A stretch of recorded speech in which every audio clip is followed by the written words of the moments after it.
He says, honor your women, respect them, do not abuse them, be careful how you talk to them. Why did he give so much of importance to that? Because he knows at that particular time they were going through a period of ignorance where they maltreated women to a degree that was unheard of.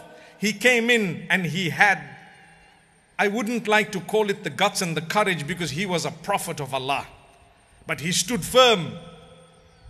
He even showed his companions how to be romantic towards their spouses when that was something unheard of at the time. It was something unheard of at the time. There was a time when his wife, Aisha radiallahu anha,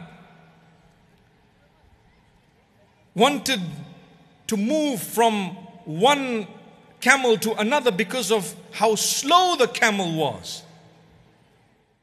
Immediately, he was happy to do that. Imagine if you were driving out and your wife says, no, I want to go in the Mercedes, or I want to go in the other car. What would you say? Subhanallah, huh? Do you think it's your car? You can keep on going with your Toyota. By the way, I'm a Toyota man. By the way, I'm a Toyota man. But I'm only giving you an example. This is the man. If you know him, you will love him. But when you don't know him, you won't be able to fulfill the due that he is owed. May peace be upon him, sallallahu alayhi wasallam.